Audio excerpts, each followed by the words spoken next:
17 years back, Assistant Inspector Sachin Hindurao Vaze was suspended from Mumbai's police force. After being in the wilderness for all this time, on June 6, 2020, the now 48-year-old was suddenly reinstated back into the force.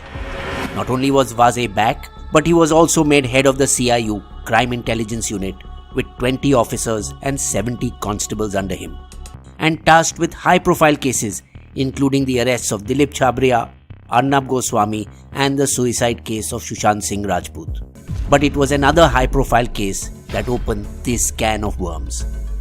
Mansukh Hiren, an automobile parts dealer, had his office just across that of the police commissioner. And it was obvious that Vaze had some hold over him as he regularly borrowed his friend's grey-green Scorpio. Vaze had even used the car on official police work when he escorted Raigad police to arrest Arnab Goswami in November 2020. Encounter specialist Vinayak Shinde was a cop serving life in prison for his extrajudicial killing of Lakhan Bhaiya at the behest of his business rival. Out on parole now, he frequently visited his old buddy Vaze at his 4th floor office at the police HQ in South Mumbai's crowded Crawford Market. It is most likely that in one of those meetings, a plan was hatched. Accordingly, on the morning of February 17, 2021, Mansukh Hiren leaves his Thane home in his grey-green Scorpio heading towards his office, when he suddenly pulls up alongside the curb on a stretch along the Vikhroli highway. Leaving his car there, he then hails a taxi and goes to meet someone from the Crime Intelligence Unit at an undisclosed location and hands him his car keys. The next day, Hiren registers a complaint at Vikhroli police station. My car broke down on the highway. When I later came back to repair it, it was stolen. But actually the cop from the CIU unit who was given the keys had picked up the car and parked it at Vaze's Thane residence, where according to the NIA, it remained from February 17th to 24th. Then in the early hours of February 25th, around 0200 hours, 2 am, Vaze's personal driver took the Scorpio and left Thane. Along the way, an Innova car of the CIO unit joined them, driven by Vaze himself, making the approximately 42 kilometers journey to South Mumbai's Tony Carmichael Road, and specifically to Antilia, the 27-story home of India's richest man, Mukesh Ambani, parking the Scorpio at 0230 hours, 300 meters away from the residence of the intended target. The driver, wearing a PPE kit, got out of the Scorpio, climbed into the Innova, and immediately they drove away. Sometime after 3 am, the Innova was seen crossing the Mulund toll naka towards Thane, only to return a while later bearing a different number plate. It was Vaze who came back after 2 hours, this time wearing a kurta pajama and a handkerchief across his face, and placed a letter inside the Scorpio. In the morning, security officers at Antilia got alarmed. How come that car has the same number plate as Madam's vehicle? The ruffled security informed the police. I want to report a suspicious-looking Scorpio car parked nearby since last night. The traffic police arrived first and cracked open the window of the Scorpio, only to discover 20 gelatine sticks but no detonator, without which they couldn't explode. A letter inside explained why no detonator was attached. This is just a trailer, Nita Bhabhi, Mukesh Bhaiya. Next time we will arm the explosives. Further, 5 number plates that were the same as Nita Ambani's security cars were placed inside, as if to say they had studied their movements carefully. The threat was clear. This car bomb couldn't blow up the building. It wouldn't even cause any damage from that distance. But detonated precisely, it could blow up their convoy of vehicles when it passed the spot. Finally, the crack team arrived under, you guessed it, the very same Sachin Vaze, the plot's alleged mastermind, who for appearance's sake had brought along with him a bomb disposal and a canine squad.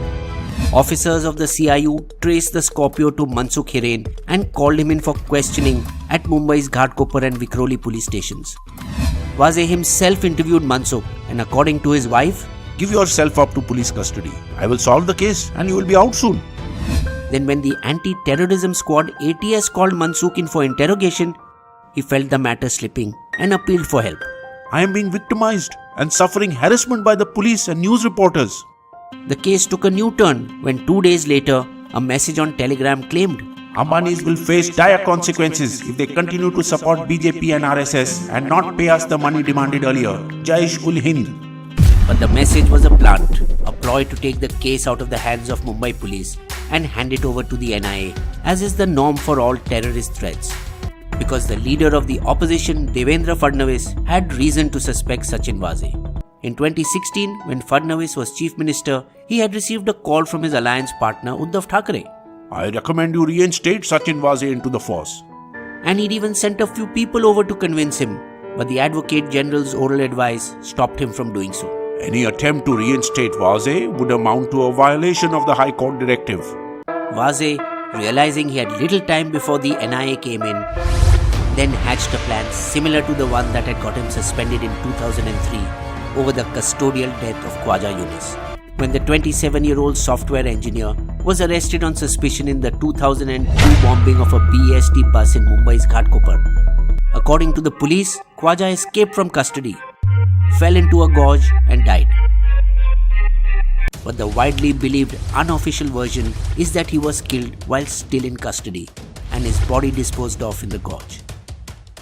The day after Mansukh wrote the letter, Vaze, PI Sunil Mane and encounter specialist Vinayak Shinde had a 2-hour-long meeting. Mansukh is spoiling our plans. We must take care of him.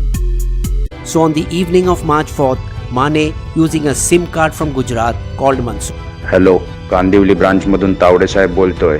If you want to get out of this mess, come and meet me at Ghodbandar Road. Ghodbandar, or horse pot, were where horses from the Middle East landed in Bombay a century ago. Until 10 years back, this secluded highway was flanked by dense forests on one side and the Thane Creek on the other. Unknown to Hiren, it was also a favorite spot for encounter specialists to eliminate criminals. Devendra Fadnavis was the first one to have recognized his importance. Mr. Mansukh Hiren should be provided protection. He is a key witness in the case. But it was too late. Mane lured Hiren to Hotel Hillview on Ghodbandar Road on the pretext of helping him. Taude Saab is waiting for you. As Mansukh Hiren got into the front seat to meet Taude, a chloroform handkerchief was put over him from behind. His hands were tied and he was thrown into the creek. Handkerchiefs were also stuffed in his mouth so that water would take time to seep in before his body finally floated.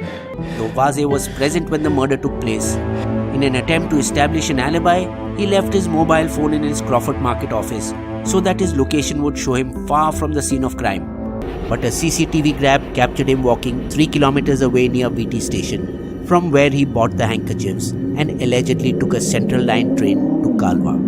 The deed done, Vaze later returned to his Crawford Market office and conducted a raid at a hotel in Dongri between 11:45 pm and 1:30 am the same night, writing a nil panchnama, something never done as panchnamas are made only when illegal items are found. This was yet another effort to hide his whereabouts that night. The following night at around 10:30 pm, Mansukh's mud-caked body was found from the marshes adjacent to the Thane Creek. Republic TV published a taped transcript of a conversation between Mansukh Hiren and his brother Vinod. Sachin Vaze has asked me not to mention anywhere that he was using the Scorpio. Mansukh Hiren's wife Kamla squarely blamed the investigation officer for her husband's murder. Sachin Vaze killed my husband because he refused to get arrested for a crime he did not commit. Soon, Vaze's tainted history, including the reasons for his 2004 suspension, was out in the open. He was one of the original group of Mumbai's so-called encounter specialists, alongside Pradeep Sharma and Daya Nayak, with 63 encounters to his name. So how could it be that a suspended police officer who rejoined the force not even a year ago becomes so powerful? Vaze was virtually number 2 in the Mumbai police after the police commissioner because of his political connections. He allegedly reported directly to the police commissioner Parambir Singh, bypassing 4 senior officers in the crime branch, reportedly having tea with him every day. With the Mumbai police discredited, the NIA took over the Ambani case while ATS began investigations into Mansukh Hiren's murder. They soon recovered 4 foreign cars Vaze used, including a Mercedes ML 250 parked in a public lot nearby. In it was 5 lakhs cash and a currency counting machine. Vaze even had a sweet book for himself for 100 days under the name of Sudesh Khamkar, probably another person he had some hold over. and apparently had extorted 30 lakhs from BARC executives to protect themselves from harassment at the hands of the Mumbai police. 5 days later, the NIA grilled Vaze and Nitin Alaknure, the Assistant Commissioner of Police, for close to 13 hours. While Vaze remained tight-lipped initially, he did confess that it was his encounter specialist buddy Pradeep Sharma who had allegedly acquired the gelatine sticks. Vaze's attempt to destroy CCTV footage, data dumps or DRVs was assigned to his close-eyed Assistant Police Inspector Riaz Qazi. Do it. This also came to naught when they were fished out from the Thane Creek along with a license plate of a Maruti Eco van stolen a month earlier from Aurangabad, which Vaze was going to use as a prop and place inside 2 dead terrorists, who would later be gunned down and blamed for the whole plot. Vaze's motives are hazy, but it seems he created the whole conspiracy to prove his worth as an officer and be reinstated officially and at a high post, where once Mansukh Hiren was disposable. Vaze's updated WhatsApp status showed that he knew that it was now his turn to become disposable. I think the time to say goodbye to the world is coming. 5 persons, including 3 serving police officers, have so far been arrested by the NIA. In a damage control measure, Parambir Singh, Mumbai's police commissioner, was shunted out to the Home Guards, who counter-attacked with a sensational allegation against Home Minister Anil Deshmukh. He asked cops like me and Vaze to extract 100 crore per month from restaurants and bars. More dirt soon tumbled out of the closet of the Mumbai police, when Rashmi Shukla of the State Intelligence Department submitted a cash for postings phone conversation alleging some MVA ministers had taken money from police officers for plump postings. So far, Maharashtra's 3-party MVA government has managed to survive. But anything is possible, even Sachin Vaze walking free. Bisbo's limerick. What's become of the Mumbai cops? At one time, even over Scotland Yard they were tops. But a system in rot created a sensational plot. After paying their taxes, is this what the citizens got?